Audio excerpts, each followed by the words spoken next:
Ladies and gentlemen, welcome to our final session. It is protocol in introducing the President of the United States not to introduce the President, but just to present him. Nonetheless, I am going to give you about 30 seconds of busted protocol for a very good reason. If you think about what we have spent years doing, I am grateful that the President gave us a stimulus bill which puts America back in the hunt for a clean energy future and the jobs and opportunity that goes with it, and lowered our unemployment rate by 1.5% below what it would otherwise been. I'm grateful we have a President who cares about the education and skills of our people and lowered the cost of a college education and made it possible for the first time in our history for every single person who has to borrow money to go to college to pay it back as a small percentage of their income, so we can get back in the hunt for the skilled jobs of the future and start filling those that are still vacant in America. I'm grateful we have a President who will take on the issues that are popular and those that are unpopular, if both are essential to creating a shared future, and especially for all of us who are involved in this. And I will say on behalf of Bill Gates and myself, we'll talk later, I am profoundly grateful that the President has embraced the development partnership with emerging countries, beginning with Haiti, as a core national security interest of America, that we must go forward in the world together. And so, with that, I present to you a person who has one or two other claims on his time, who has been willing to take a few minutes to stop worrying about resolving the issues, bringing the Palestinians and the Israelis to the table, and all the other things that are in the headlines this week, and came here because he also recognizes that 21st century success requires a successful private sector, good government, and a burgeoning cooperative non-governmental group, the President of the United States, Barack Obama.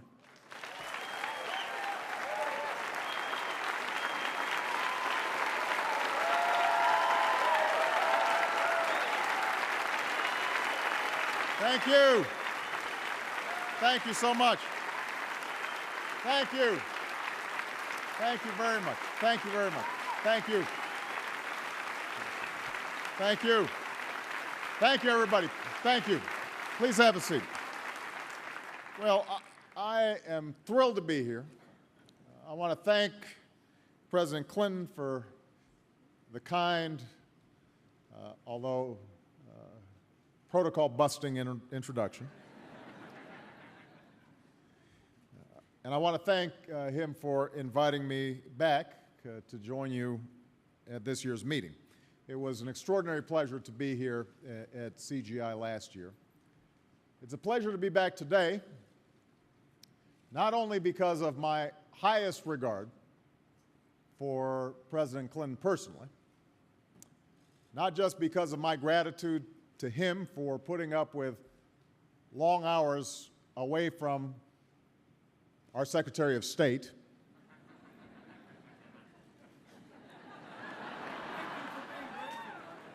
I am grateful.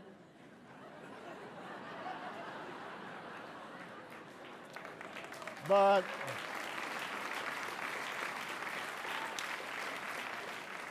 also because of the tremendous work he's doing through GCI. For the past 5 years, President Clinton has applied the full force of his energy and his influence, and it is formidable, to the work of this initiative. And with that passion and with that determination and that charm of his that makes it so darn hard to say no, he has marshaled $57 billion worth of commitments from folks like you. And that's bringing hope and opportunity.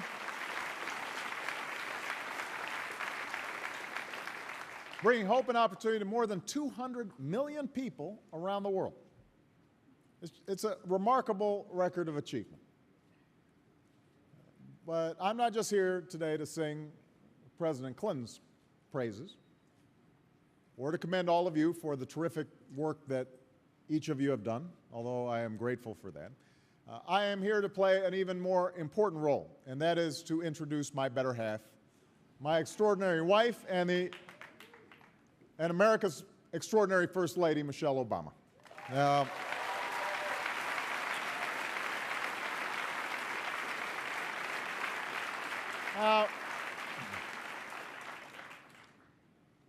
Bill Clinton understands where I'm coming from here. He knows what it's like to be married to somebody who's smarter, somebody who's better looking, somebody who's just all around a little more impressive than you are. All right? It's,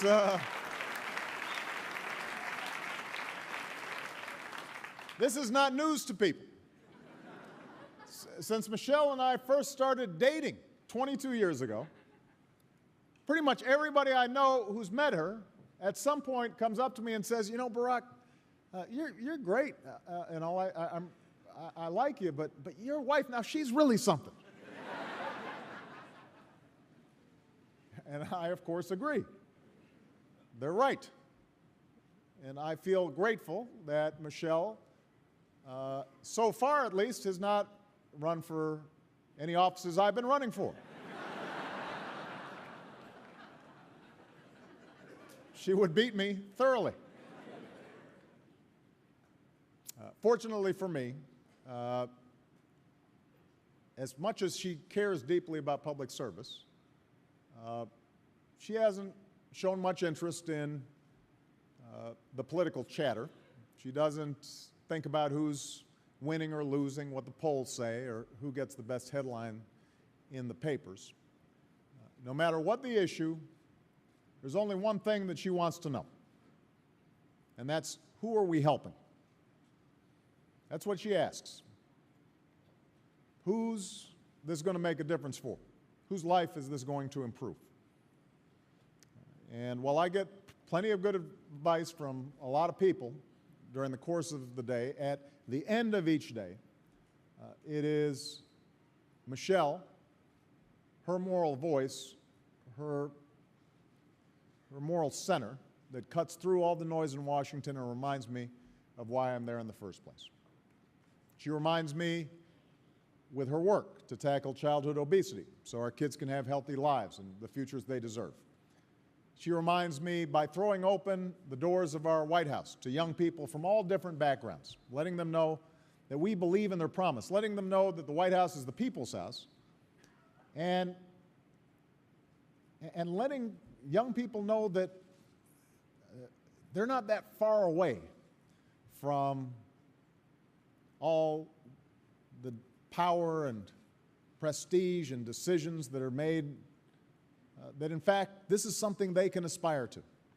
They can be a part of, because we are a government of and by and for the people. She reminds me with her work to be a voice for America's military families and veterans, using her platform as First Lady to make sure they get support and respect and the appreciation that they deserve. And while I am tremendously proud of the First Lady that she's been for this country, at the end of the day, I'm most grateful that she's been such a partner to me and the best mother that I know. Every moment that I spend with my daughters, I am thankful for all that she's done to make them who they are. Every day I see her strength and her kindness and her character reflected in the two of them.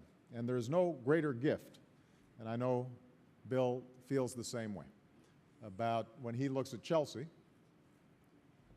he sees this incredible force that a mother can bring. To this day, I still don't know how I talked her into marrying me, but I know that I am the luckiest guy in the world that she did. So it is with that I would like to introduce you to my First Lady, America's First Lady, Michelle Obama.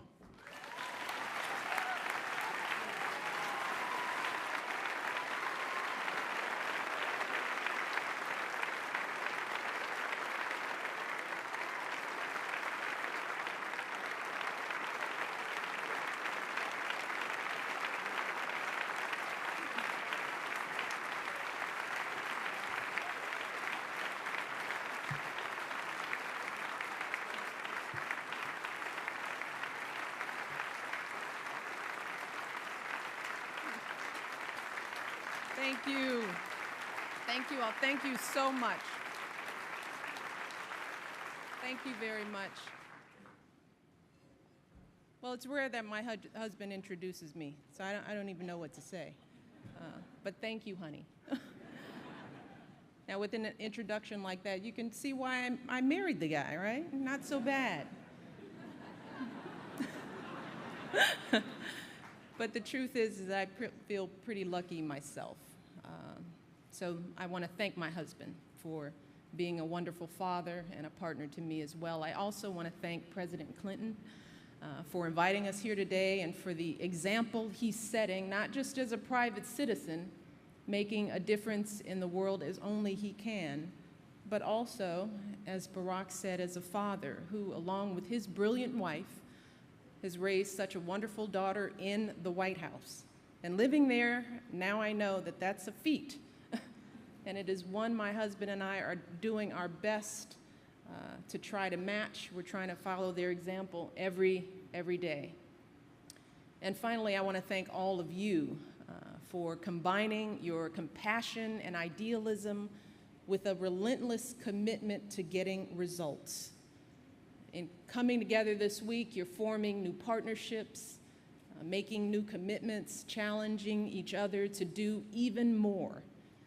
And at this year's meeting, President Clinton has asked you to address a challenge that I'd like to talk a little bit about today, and it's one of your key action areas for this week, and that is harnessing human potential.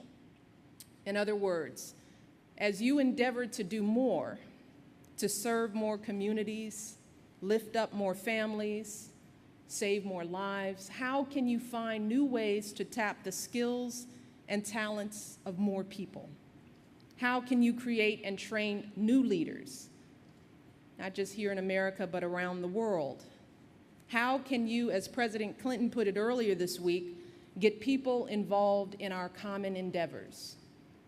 So in pondering these questions, I'm here today to ask you to consider an issue that is near and dear to my heart as First Lady, and one that I believe is vitally important for just about everything you're working to accomplish. And that is the challenges faced by America's veterans and military families and all they have to offer, particularly as they transition to civilian life. Now, at first glance, I know this issue may seem too uniquely American in scope for such a global audience here at CGI.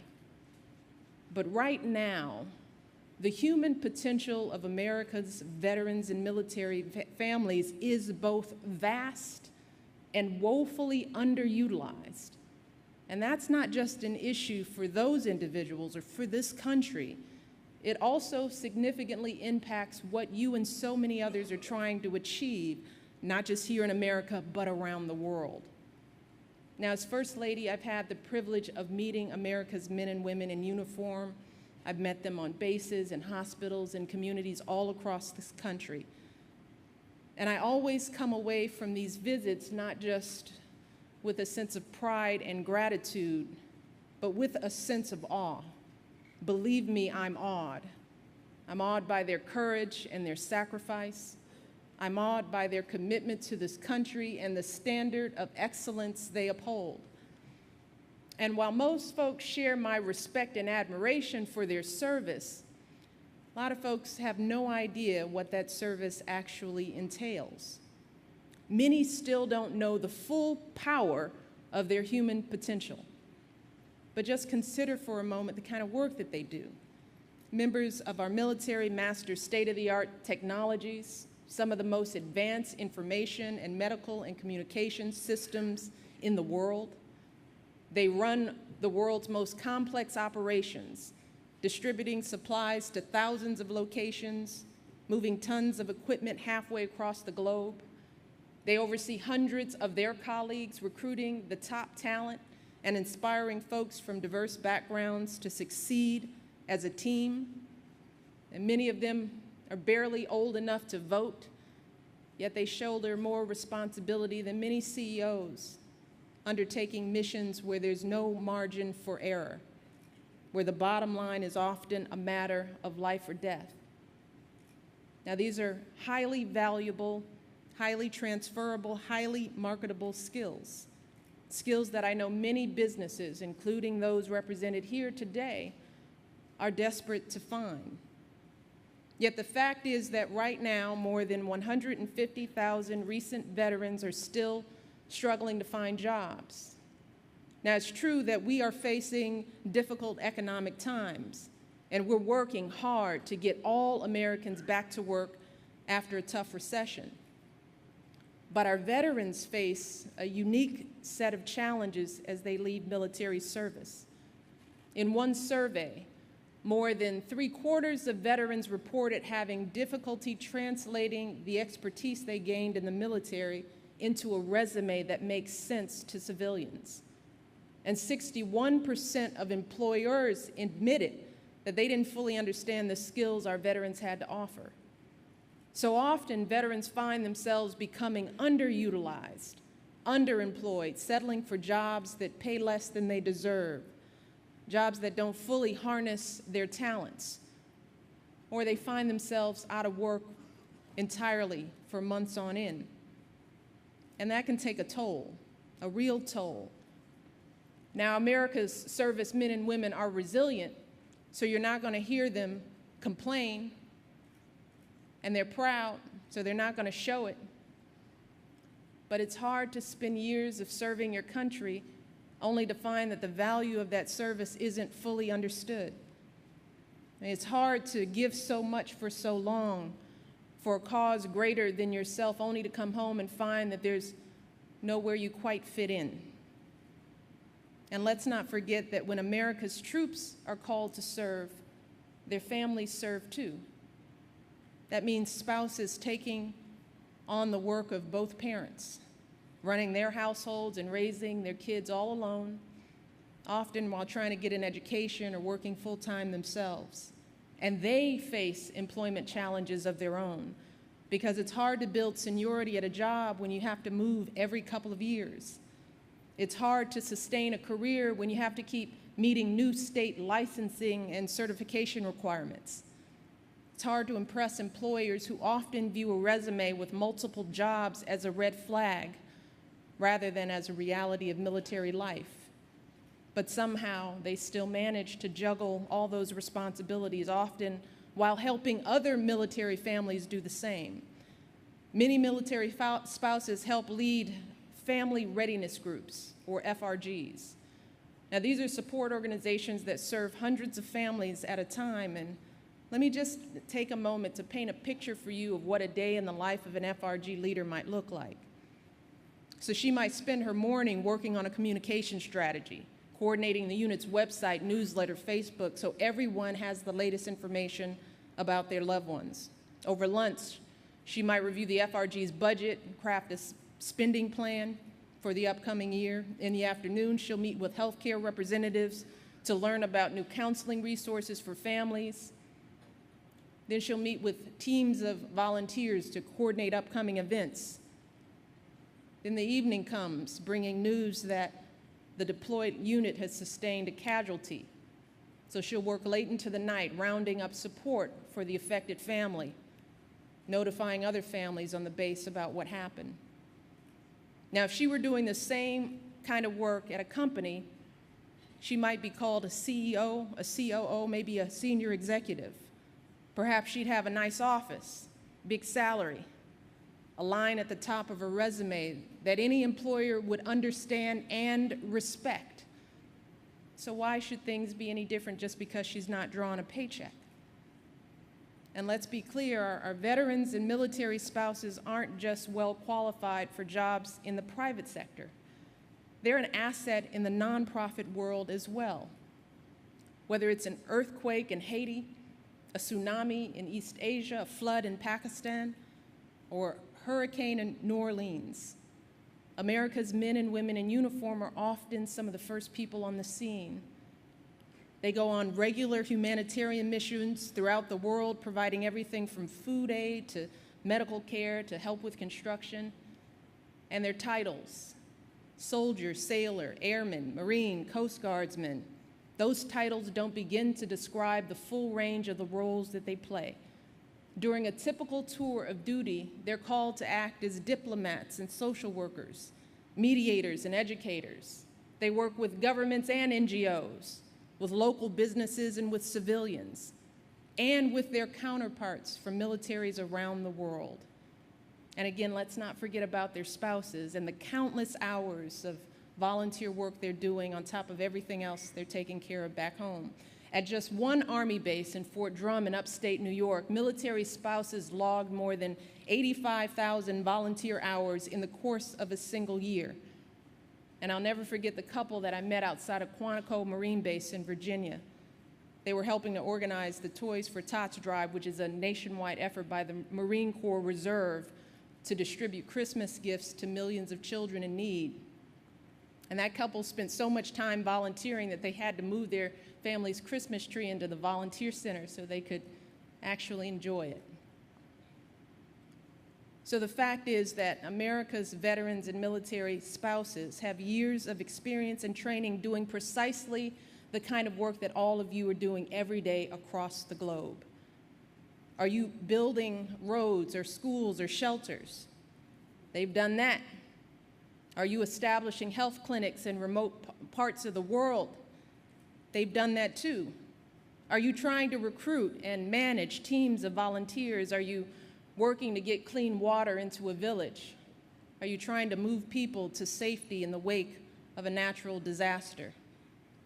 You see, that's all in a day's work for these folks.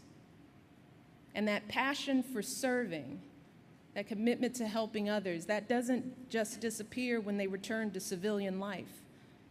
In a recent survey, 92% of veterans reported that they wanted to serve their communities and that it was important to them. And when asked what kind of service they wanted to do, 88% said they wanted to do disaster relief. Another 86% wanted to help at-risk youth. Still another 69% wanted to preserve our environment. You see, for these folks, service is the air they breathe. It's the reason they were put on this earth. And many of them don't want to serve for just a certain number of years or for a certain number of deployments. They want to make their whole life a tour of duty.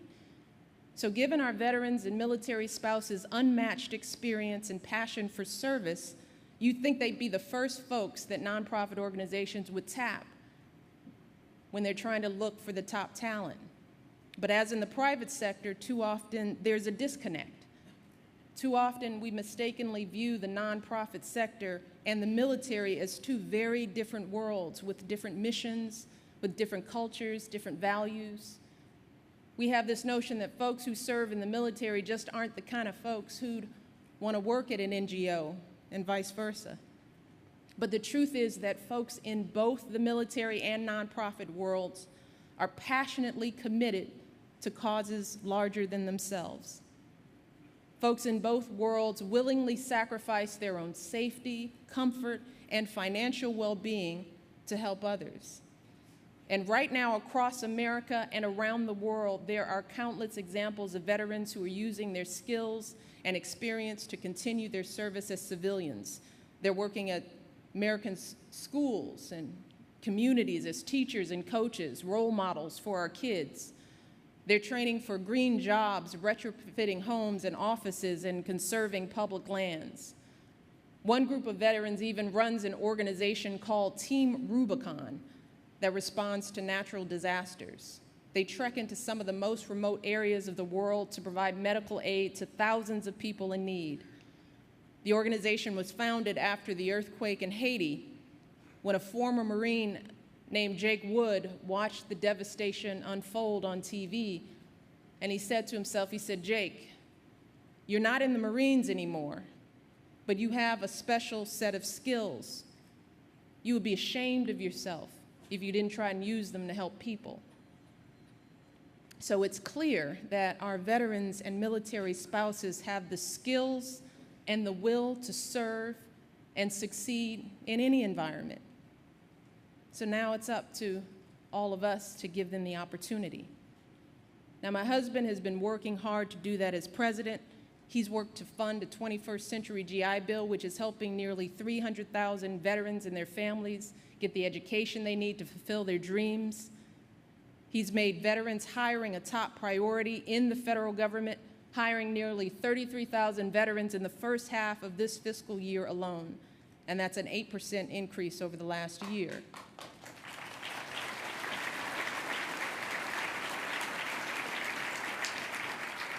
Our Department of Defense has been working with states to streamline licensing requirements so that spouses don't have to reapply for professional credentials and take new tests every time they move. And we're working to strengthen support programs and counseling services to help military spouses juggle their responsibilities, not just to their employers, but to their families. But as you all know, government can only do so much. And that's why I'm here today, to ask for your help. Whatever you're looking for, whether it's technical expertise or management ability, whether you're trying to lift a struggling community or boost your bottom line, I'm asking you to reach out and engage our veterans and military spouses. I'm asking you to take advantage of their talent, their dedication, their experience.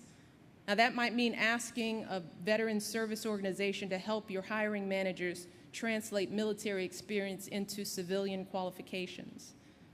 It might mean studying best practices in the military to see how you can expand career opportunities for wounded warriors and people with disabilities.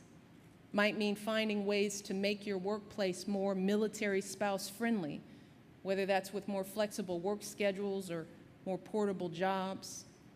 Or it might mean developing challenging, substantive volunteer opportunities, ones that can help vets and spouses build the professional skills and networks they need to compete. And plenty of organizations and corporations are already taking the lead in this respect. In fact, tonight, the Department of Defense is awarding its 2010 Employer Support Freedom Awards. Now, these awards recognize companies that support employees serving in the National Guard and Reserve. And one of the recipients was a company called Bill Bragg Plumbing, which has just 5 employees. And at that company, when someone is deployed, the owner steps in to fill that person's duties. And the company keeps in touch with that employee's family throughout their deployment, offering whatever kind of assistance and support they can provide. Now, if this little company can do all that, then I know, surely, that the national and international corporations and NGOs in this room can do even more to recruit and support veterans and military families. Surely companies or nonprofits of any size can do what it takes to benefit from that talent. And after all, hiring America's vets and military spouses is not just about helping them, it's about how they can help you. So I'm not asking you to do this out of the goodness of your heart. Do it because it's good for your bottom line and the success of your organization. But I'm not just here today to challenge all of you. In the spirit of CG, I am here also to make a commitment of my own. If you'll do your part to engage and employ our veterans and military spouses, then I'll commit to do my part to help you in whatever way I can as part of my ongoing efforts to encourage people to support our veterans and military families. I will do my part to connect you with advocates, with experts, and with resources throughout the government, from the Department of Labor to the Department of Defense to the VA. If you have questions about how a veteran's or spouse's skills fit with the jobs you have, we will help you find those answers. If your staff wants to better understand the challenges that vets and military spouses face and how to address them, we will connect you to the right people. And today, I promise to continue to use my platform as First Lady to bring people together around this issue. I'll work to spark not just a national conversation, but national action to give our vets and military spouses the opportunities they deserve. And I am grateful to be joined in this effort by a truly wonderful partner. She is a Blue Star mom, a champion of our National Guard and Reserve families, my friend Dr. Jill Biden. we have both seen firsthand the potential that America's vets and military spouses have to offer. And what they have to offer goes far beyond their skills, training, and experience. Let me tell you, I have seen that potential. I have seen that potential in the men and women I meet at our military hospitals. And these are folks who are seriously wounded, but they refuse to scale back their dreams. They're making plans. They're reimagining their futures. They tell me they're not just going to walk again, but they're going to run, and they're going to run marathons. I have seen that potential in the spouses who say grace each night with that empty seat at the table.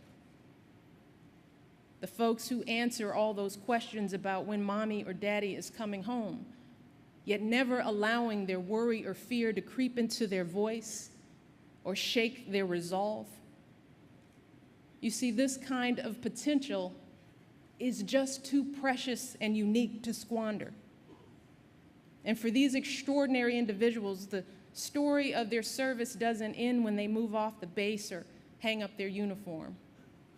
Rather, it's just the beginning of the next chapter of their work to build a better America and a better world.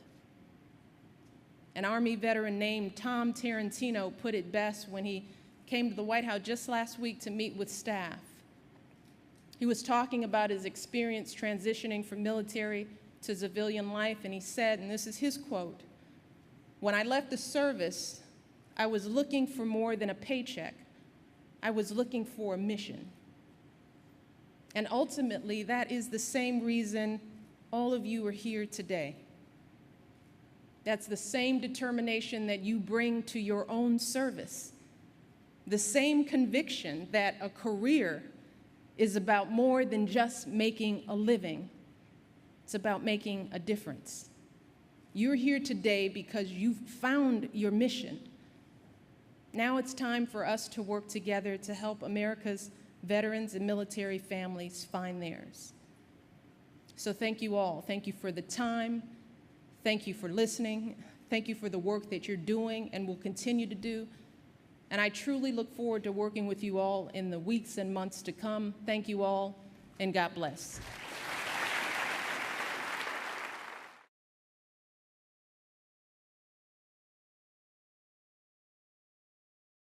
For the first time in our history, for every single person who has to borrow money to go to college to pay it back as a small percentage of their income, so we can get back in the hunt for the skilled jobs of the future and start filling those that are still vacant in America. I'm grateful we have a president who will take on the issues that are popular and those that are unpopular, if both are essential to creating a shared future. And especially for all of us who are involved in this, and I will say on behalf of Bill Gates and myself, we'll talk later, I am profoundly grateful that the President has embraced the development partnership with emerging countries, beginning with Haiti, as a core national security interest of America, that we must go forward in the world together. And so, with that, Please have a seat. Well, I am thrilled to be here. I want to thank President Clinton for the kind, although protocol-busting introduction. And I want to thank him for inviting me back to join you at this year's meeting. It was an extraordinary pleasure to be here at CGI last year. It's a pleasure to be back today, not only because of my highest regard for President Clinton personally, not just because of my gratitude to him for putting up with long hours away from our Secretary of State,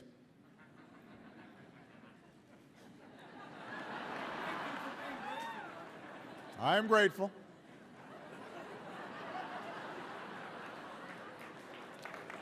But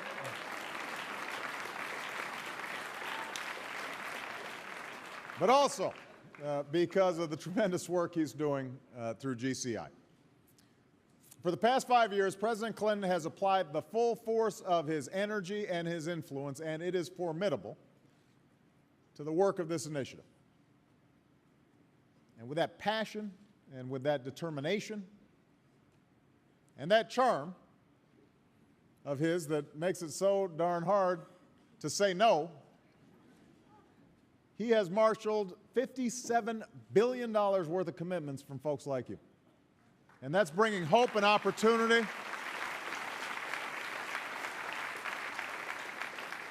Bringing hope and opportunity to more than 200 million people around the world. It's a remarkable record of achievement. Ladies and gentlemen, welcome to our final session. It is protocol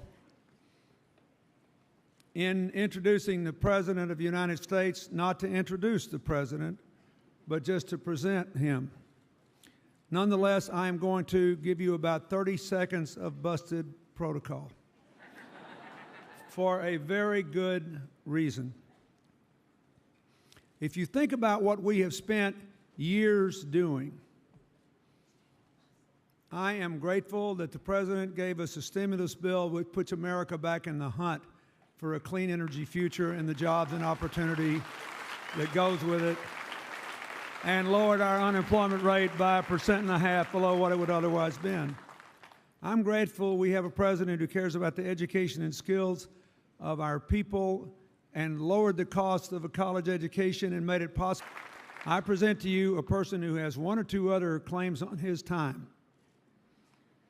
who has been willing to take a few minutes to stop worrying about resolving the issues, bringing the Palestinians and the Israelis to the table, and all the other things that are in the headlines this week, and came here because he also recognizes that 21st century success requires a successful private sector, good government, and a burgeoning cooperative non-governmental group, the President of the United States, Barack Obama.